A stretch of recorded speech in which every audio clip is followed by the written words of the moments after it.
everyone, my name is Nathan Jones, and if you're new here, welcome. I like to talk about all things movies, specifically Blu-rays, and today we're talking about the 80s. Oh my gosh, the 80s, what a decade, right? Well, Tim, over at Tim Talks Talkies, put out this challenge, and I'm sure a lot of you who are watching this, who are my friends, have also put up their own challenges talking about 1980s movies, but today we're going to be talking about my top 25 1980s movies, which is going to be very difficult. I actually had originally probably a couple hundred on my list where I was looking and trying to fill them up and then get to 25. That was an absolute horrific challenge to get that number down. But I'm really excited, that Tim has been doing this, and then also everyone in the community has been doing such great responses too. I'm really excited to kind of see where number one lands up. But I'm really excited to talk about the 25 films that I'm going to mention. I'm going to stick with no honorable mentions, of course, because we're doing this is a point system. So if you're unfamiliar with Tim's challenge, so what you're going to do is you can, if you want to, you can make your own video response talking about your top 25 favorite 80s movies, or you can go down in the comment section or on Tim's video. I'm going to put a link down in the description for him. For his original video, and also just probably try to maybe a little playlist for other people who I know have already put out their top 25. So you can put your comment there, and it'll count towards the voting. So this will be exciting. And then there's going to be a live stream on Tim's channel at very early August. So check the link below. I'm going to be putting the time right here as well for that. So let's jump into my top 25 80s films. But before we do that, I want to know, what about you? What are some of your favorites? Let me know in the comment section. Join in the challenge. It's going to be fun. All right. So we begin the nightmarish challenge of trying to only pick 25 movies, right? So number 25 is a hell of a time. And I remember watching this movie for the first time and knowing no idea where it was going to go. So I went in blinded. I think you should too if you've never seen this movie. But Sleepaway Camp. I'm talking about this one. This is from Scream Factory right here. This is like a really notorious B movie. It's just got a lot of horror and comedic elements in it as well, because it's just kind of outlandish. It's a really crazy movie, but it's just a summer camp film about a bunch of kids. It's a slasher of sorts, and a bunch of kids, who play baseball and camp and hike and do all those sorts of things, hang out at the lake.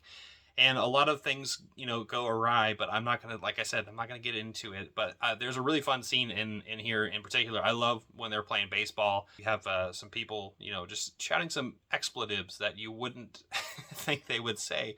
And it just blew my mind. But I remember watching this with my best friend, and we both went in blind. And we actually had to rewind at the very end. So because how much we were like, okay. So anyway, I feel like I've given it up. Fantastic movie, a fun time. Watch it with people. Watch it with people who've never seen the movie. You're gonna have a good time. All right, so moving to number 24 is one that has been on my list of favorite films from this decade for a long, long time. It's been a while since I've seen it, but I really adore it, and I think everyone should definitely check it out. Came out in 1981, and I'm talking about My Dinner with Andre. So this is spy number 479 in the Criterion Collection. You can pick it up as a single, but it's also in the 3 films box set that have both of these people who are in it right here. Of course, we have Wallace Shawn, and we have Andre Gregory. And those are the 2 friends who are in that film collection, but also they're meeting up for dinner, right? Andre Gregory is Andre, of course, and Wallace Shawn is his begrudging friend who hasn't seen him in a while and wanted to eat, dinner with him and catch up, right? About, not seeing him for such a long time. And the conversation is just super fascinating. It's literally shot in one location for the most part, and it feels like a theater play. And that's exactly what kind of transpires. But like the ideas and the concepts that are being talked about are super interesting and super enthralling.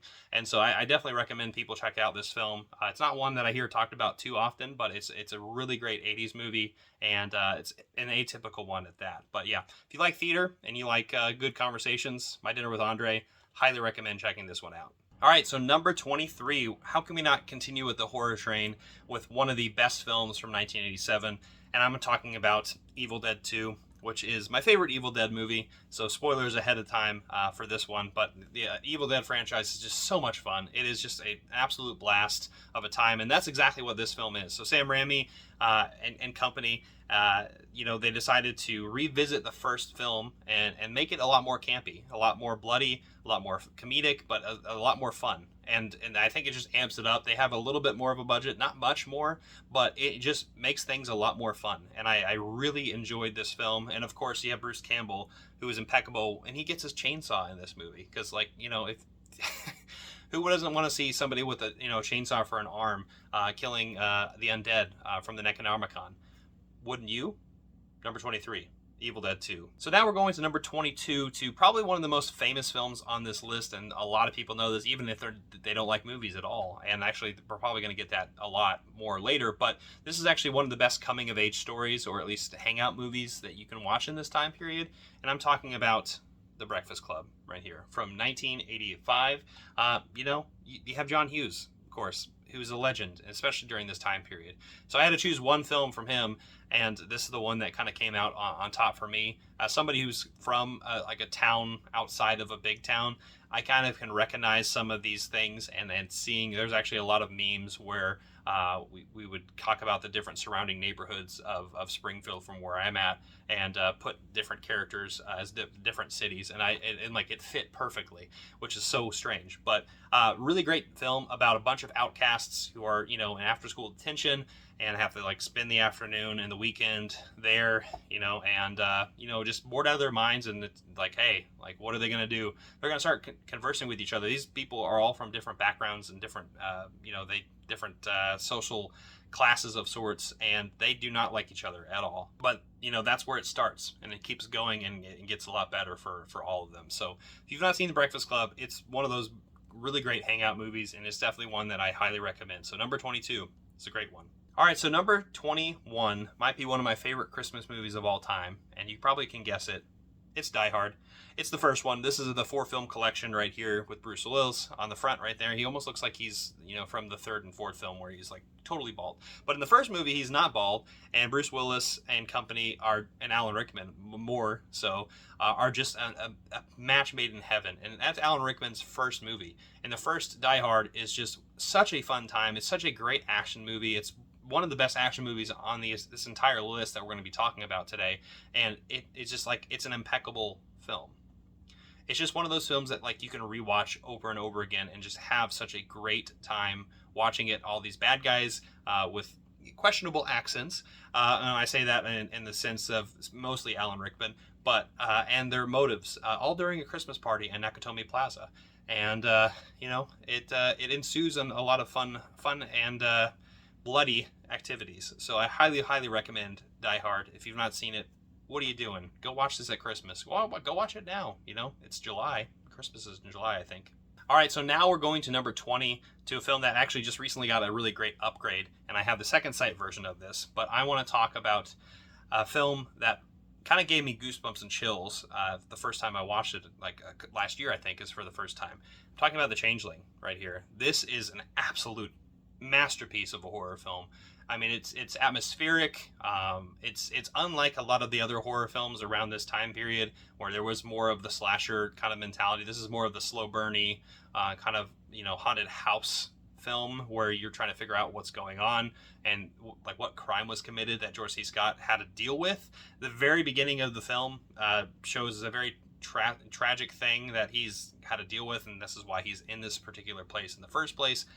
But it's just, it's such an amazing film, and I can't wait to watch this 4K. I haven't seen this version yet, and I haven't seen the special features, but I cannot wait for this one. Definitely probably going to be doing it in October. So The Changeling, highly recommend. So now we're going to number 19, to a slapstick classic that I quote all the time. It's mainly when people misspeak, I usually get them with this one. Don't Call Me Shirley. It's Airplane. Oh my gosh, it is one of the funniest movies ever made. One of the top 10 funniest movies ever made. I gotta agree with that. It's really fun. This is just Leslie Nielsen unleashed, but everyone in this entire film, it's just bit after bit, up in an airplane and at the airport, and just, I don't know. There's just so many things about it that are just outlandish, and things about gladiators, things about Speak and Jive. But it's just so much fun. Leslie Nielsen is such a great character, and he's just a great actor in the first place. I mean, this and Naked Gun, I had to choose Airplane. That's the one that I really enjoyed the most. So I had to pick this one. Airplane, go watch this movie and have yourself a good time. Now we're to number 18, to a horror film that is probably one of the grossest films on this list. In fact, we're going to do a back-to-back here in a bit, but it's one that is iconic for the actor in it and the director as well. I'm talking about Jeff Goldblum in The Fly. Oh my gosh. David Cronenberg's The Fly is one of the best films of all time. It is just a horrific and romantic masterpiece. It's like the clash of I don't know. It's just like such a great clash of themes here. And the empathy that you get for Jeff Goldblum's character as he's transforming into the Fly is unparalleled, and it's really strange to see in a horror movie like this. But also at the same time, you see great practical effects. This is the first time we're going to be really talking about practical effects, but oh my god, right? Practical effects in The Fly, some of the grossest things you'll ever see, and it's fantastic. It's a really great blend, like I said, of those two things, and it is seeing Gina Davis, who is his love interest, kind of grow to accept him and see how empathetic she's becoming to the situation is absolutely endearing. And I think everyone should definitely check out The Fly if they've not seen it. Yeah, this is a great film. This next one is one that I didn't realize when I just recorded it, that I didn't cover up something, so I'm just going to cover it up here. But I'm talking about Possession here, and Possession is such a fantastic film. Isabelle Adjani, Sam Neill, and I'm not even going to say the director's name because I can't pronounce it. It's going to be right there. But my gosh, what a fantastic film. This film right here is just one that is pure horror, but it's also like it's a breakup. It's a breakup movie. It's a movie that shows the horrors of a relationship or the lack thereof of a relationship, and seeing that in a fantastical way. It feels very real, and it feels very fantastical and horrific at the same time. And there's some scenes in here that are unsettling, unforgettable. I never think of these actors in the same light after watching this movie. That's how impactful this movie is. It's a classic. It's one that I think everyone should check out, even if they don't like it. It's very good. So Possession, you're on here. I had to cover this up. All right, so continuing down the horror, we're going to see that a lot, I guess, for the 80s. But my number 16 is one that I have so much fun with. It's one of my favorite underrated films that has become a really big deal for a lot of people. And I think it's because of that critical reevaluation, it is blown up as one of a lot of people's favorites of this franchise, which has no Michael Myers. Halloween 3, Season of the Witch. This is a really great Scream Factory 4K edition. Luckily, I was able to get the hardcover. But yeah, these masks are iconic now, and I love that it's like I said, it's adjacent to Michael Myers and that whole slasher franchise, but it becomes this whole other thing where these kids are wearing these masks, and by the time Halloween begins, there might be something more to that of what happens to these kids, and if the masks aren't really what they're said to be just normal masks. I love it. I love the way this movie ends as well. I think it's one of my favorite endings from a movie in the 80s, just period. I just think it's perfect. And yeah, I'm really glad that a lot of people really like this movie now, but it's one that I think definitely it deserves a spot on this list in the top 25, and I think it might be my favorite Halloween film in the entire franchise, which is weird to say because, like I said, no Michael Myers. But check it out and have yourself a good time with it. So now we're getting to number 15, which also has some horror elements in it, but it's more of a comedy and action film than anything else. And it's kind of a cluster of all these things. It's a John Carpenter film, and one that I just absolutely love quoting as much as I can. I'm talking about Big Trouble in Little China. Oh my gosh. Well, also, what a cover right there. This is from Scream Factory. Love this. As you can probably tell, there's a lot going on in this movie.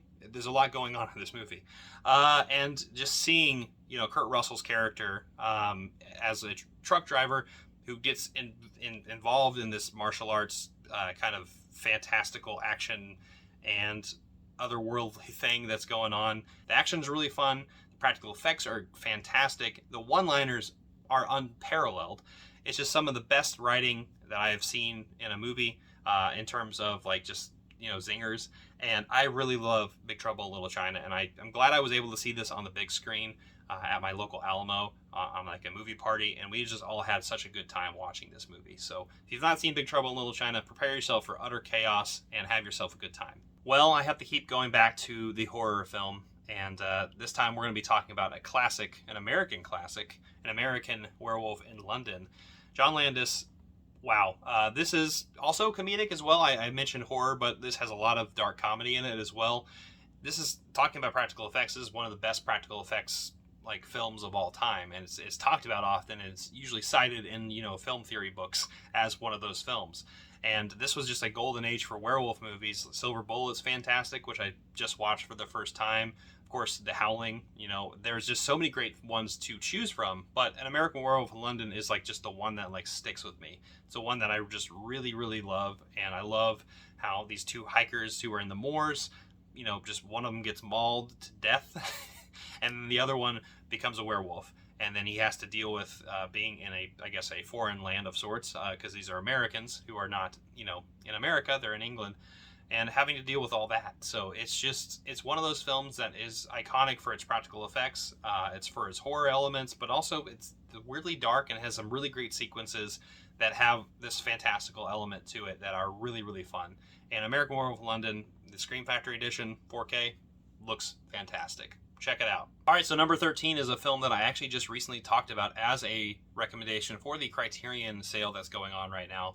And it's one that I couldn't not talk about because it's just one of those films that just has left me just speechless watching it because of how pretty and beautiful this film is, and just there's the layers on it.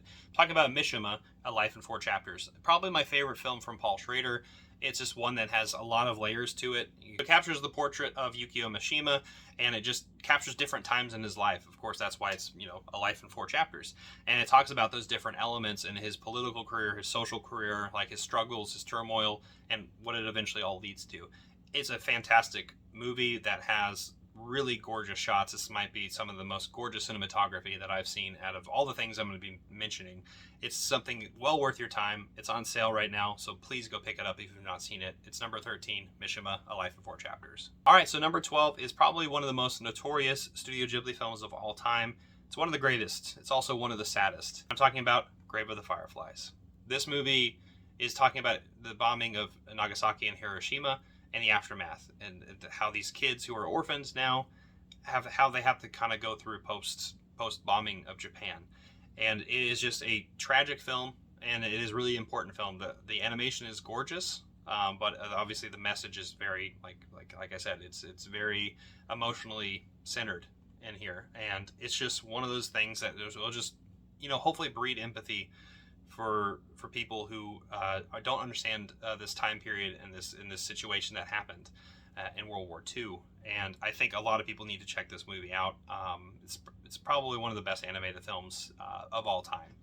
It's worth your time. Watch Grave of the Fireflies. All right, so we're approaching the top 10, but we're at number 11, which is really tough because I want this to be in that top 10, of course, but I can't. I've only seen it once, and I just need to rewatch it on 4K. I'm talking about Ran, however you want to say it. I think it's Ran, but wow.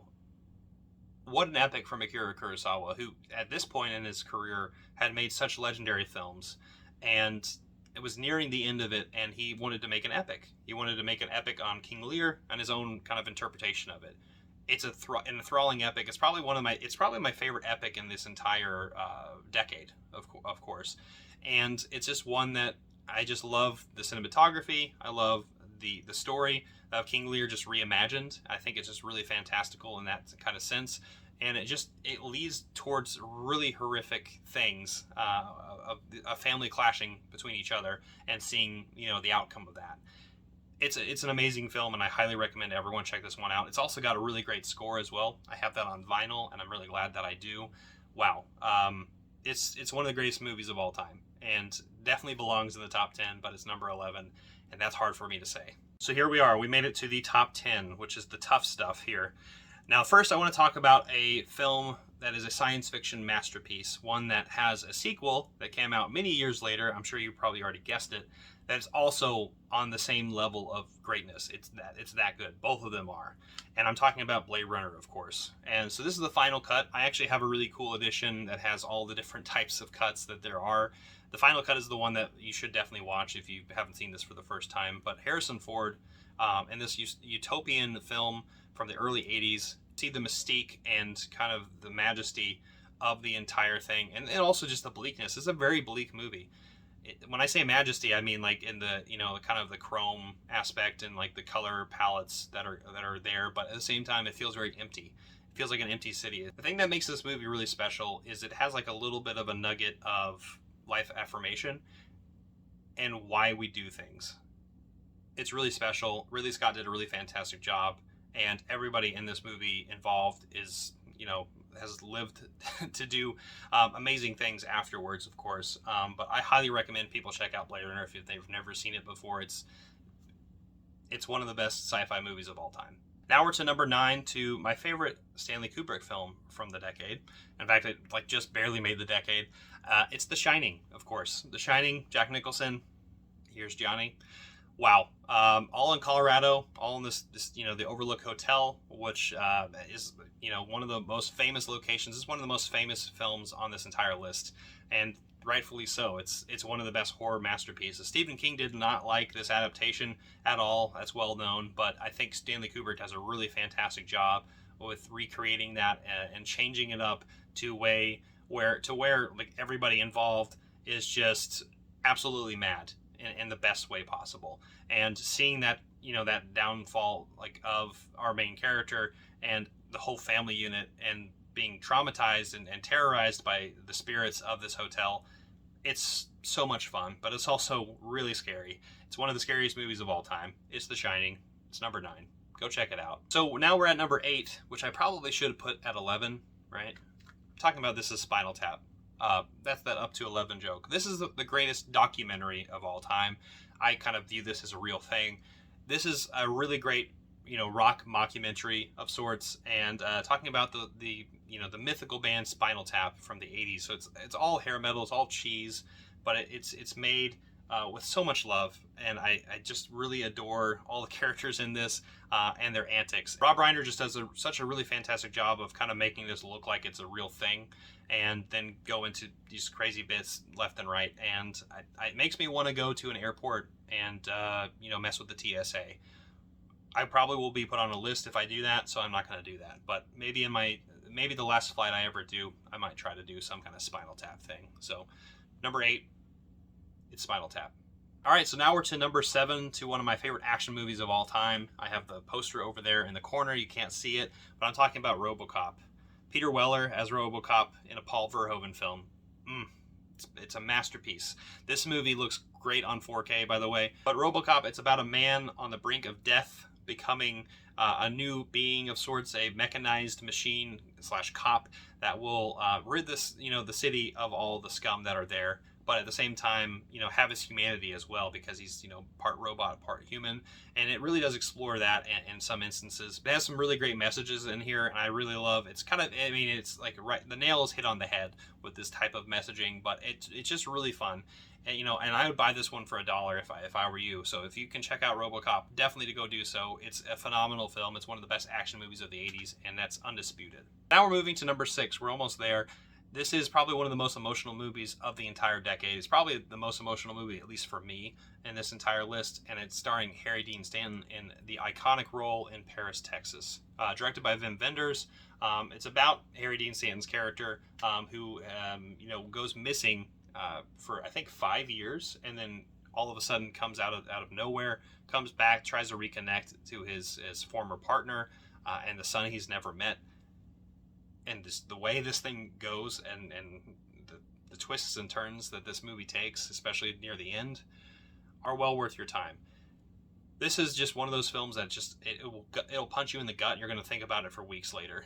And that's one of these. That's why it's so important, and it's such a great film about losing yourself in a situation, not knowing what to do if it's the right thing, and figuring it out, years later. It's just a great film. Paris, Texas. Please go watch this movie. And now we're to the top 5. So number 5, starting this whole thing off, is a film that I actually initially didn't like, and I've come a long way from this, because obviously it's grown quite a bit up on the list now at number 5, and also means a lot to me, and one that I had to reevaluate after watching it a couple times. And I'm talking about the film Do the Right Thing by Spike Lee. Now, of course, Mike and I have our disagreements, mainly because of basketball. I'm a Pacers fan, he's a Knicks fan, and if you know, you know. But Do the Right Thing. Wow, first of all, this edition from Criterion is, top notch. It's fantastic. But wow, just this is like the epitome of a summer movie because of how hot this summer is. But it's also one of Spike Lee's most iconic statements for a film, and it's one that like really kind of digs deep into the ethos of what America is and like what America has problems with, especially with race and class. And that's exactly what Do the Right Thing does in a really, really fun way, and also a really painful way.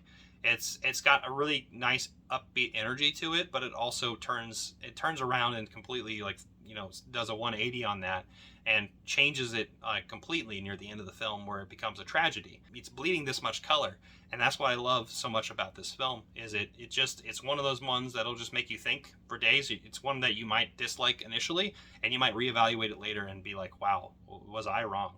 So Do the Right Thing, number 5, fantastic film, Spike Lee. So now we're to number 4, and the movies that we're going to be talking about now are movies that I've seen probably 10 to 15 times plus, and that's how much I love these movies. And number 4 is arguably the best Star Wars movie of all time. It's The Empire Strikes Back. It's number 5, episode 5, the second Star Wars film to ever come out. Wow. This is a film where the good guy doesn't win. Here's the thing. If you haven't seen this, I don't know, that's not a spoiler, but it has one of the greatest reveals of all time. So if you have children and they don't know anything about this, showing them this is going to be a lot of fun, and seeing their reaction. I can't wait to eventually do that myself and see kind of what they think of it. But anyone who doesn't know of that reveal, it's just weird. It's just crazy to think about at the time how many people were just blown away by this. But it's just one of those films that has the right balance of everything. And also, like I said, the good guy doesn't win. So it's one of those things where it's like, it's a cliffhanger. I want to keep going because I want the good guys to win. And I mean, everyone who has seen this knows exactly what it's all about. So if you haven't seen Star Wars Empire Strikes Back, what the hell are you doing? All right, so number 3, I don't know if you're going to be able to pick it up. It's Predator from 1987. My favorite film here, might come up again.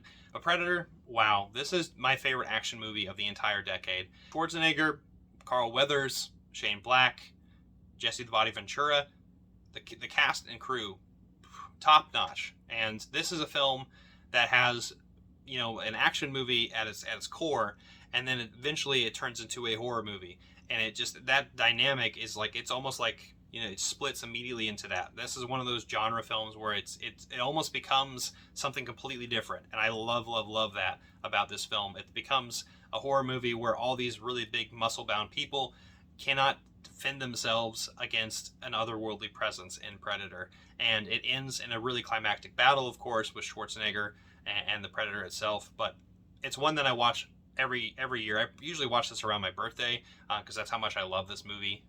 And it's also a great summer movie. You're going to sweat. You're going to be in the jungle with the Predator and Schwarzenegger. So now we're to number 2, and I'm going to give you a clue, as you wish. Talking about Princess Bride. This is another film from 1987, my favorite year of movies, and this is just the best romantic film of all time. But it's also an action film. It's also a comedy. It's also an adventure film. It's got horror elements to it. It's got fantasy. There's so many things in this film that are just outrageous. It's hilarious. Rob Reiner, again, we talked about Spinal Tap earlier, but those are the 2 best Rob Reiner films, like hands down. But seeing Buttercup and Wesley together, and apart the entire movie, and the adventures of everybody in this entire film, and the cast and crew are so memorable. You don't forget anybody in this movie. That's how memorable this movie is, and it's a classic for a reason. It's one of the best films of all time. So that leaves number 1, right? Well, I have to go horror again, to my greatest and favorite horror film of all time. I'm talking about John Carpenter's The Thing. I mean, how can you not love this movie? I actually just recently was able to talk about this on a Let's Watch 2 podcast with my buddy Sam. We did this double feature with Hateful Eight. So Kurt Russell is at the center of that one, but he's also at the center of this thing, The Thing. It's about a group of scientists and a helicopter pilot who are trapped in an environment with something that can transform into themselves. And you don't trust each other, and seeing that lack of trust kind of break down is just a fun thing to watch. It's got the greatest practical effects in the entire of the 80s, in my opinion. Like, it's just so, like, iconic. I know I talked about American Werewolf in London, but I think The Thing has a beat in terms of practical effects. And also the score from Ennio Morricone and John Carpenter, kind of doing dual things there a little bit. It's one of the best. It's one of the best soundtracks of the entire decade, and also one of the best soundtracks of all time. It's just such a fun film, and it also ends in a very great way as well, like I was mentioning earlier, on how endings really mean something to me, and I really love the way this movie ends. And yeah, so it's just a perfect film. I think everyone should check it out. And that kind of concludes my top 25. It was so hard to get this all together, but I want to say thank you to Tim for putting this challenge out. I had a really good time putting it all together. I'm sure there's going to be some people who are like, how did you put this film over this film? Well, let me know what you think down below, right? I want to say thank you so much for checking this one out. Give it a like, share, hit the notification bell, subscribe, and I will see you all next time. I'm not jonesing around.